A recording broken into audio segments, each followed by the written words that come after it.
Hey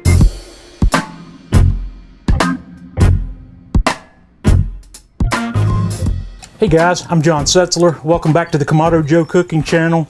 Today I've got the classic fired up with the DoJOE, and we're cooking a Detroit style pizza. So let's get rolling.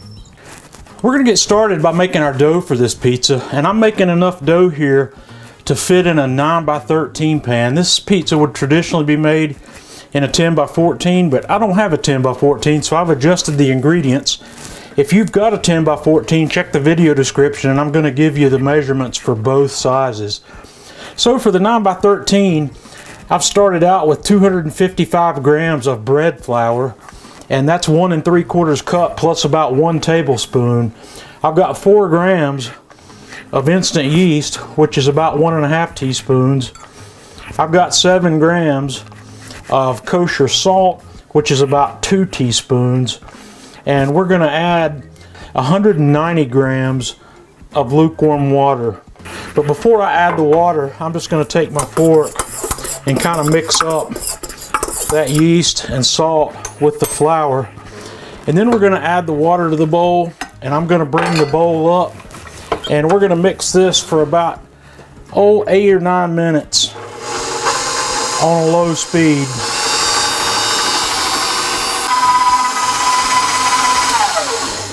Okay, that didn't take 10 minutes. What we need to do there in that first stage is just get this to come together into a rough dough ball. And with this smaller amount of flour, you may have to get in there with a spatula and help it out a little bit. But once it gets into a rough dough ball, just shut the mixer down, and we're going to let this rest here for 10 minutes before we come back. Okay, I've let that rest for 10 minutes, and now we're going to let it knead for another 10 minutes. Okay, I let that knead for another 10 minutes, and I've dumped this out onto my cutting board. This is a really wet dough, so I'm just going to kind of form this up into a nice tight dough ball that's kind of clean.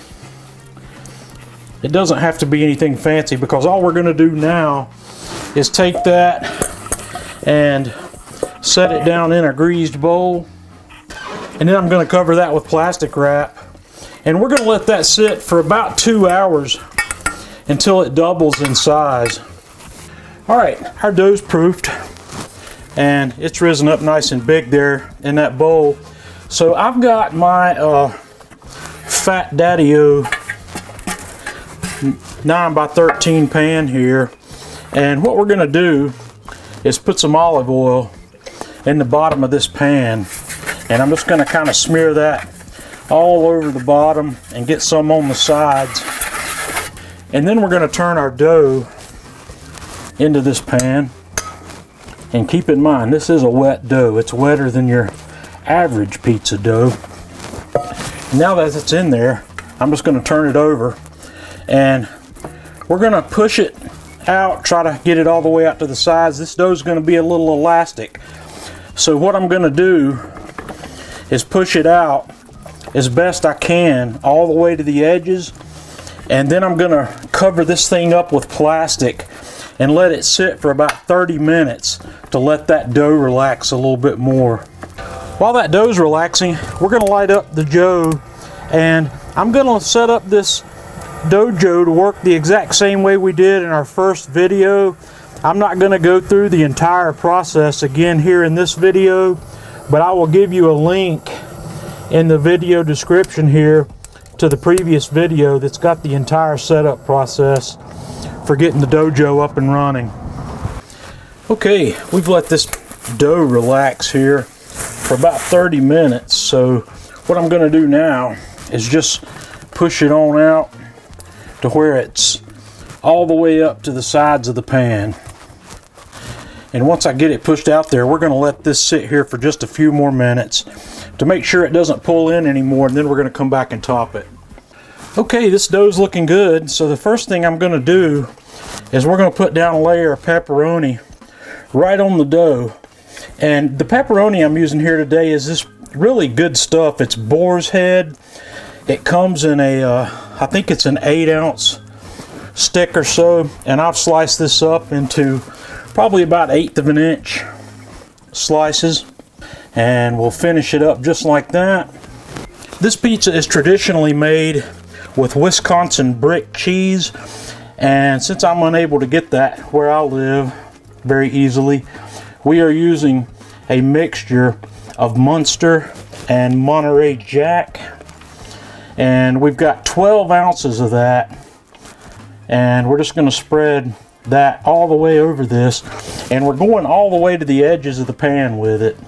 And then we're going to lay on another layer of pepperoni, and then the next thing we're going to do is lay a couple of lines of sauce right on top.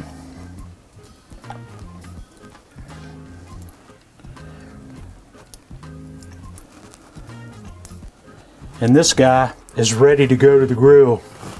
Our target temperature for this cook is 550, so we're cruising right along in that range where we want to be. So we're going to get this pan in here. We're going to cook for 10 to 12 minutes, and I'm going to spin it halfway through the cook. Okay, we're going to slide this guy right in there. This pan is just about as big as you'd want to go there, so we're going to start our timer and come back and look at it in about 5 minutes or so. Okay, we've been going a little over 5 minutes, so what I want to do is pull this guy out, and we're going to turn it and put it back in the other direction. I should have worn 2 gloves for this project, but we're good. And we're going to go for about another 5 or 6 minutes. Okay, we've been going about another 6 minutes here, and I believe we are ready. So we're going to pull this bad boy out. Look at that.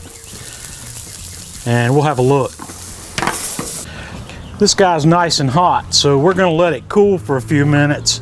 And this is looking really good. It's got nice browning on the top, and it's black around the edges is what we're looking for with that cheese. So we're going to let this cool for a few minutes before we try to get it out of the pan. Okay, I've let this pizza cool for a few minutes, and I've used my big spatula here to go around the edges and get it loose. And I may be able to get under there with that, and we'll lift that bad boy right out here onto my cutting board. Man, that thing looks beautiful. It's got this nice browning all the way around the edges. The bottom of the crust has got a nice golden brown color. I want to make sure we can see that.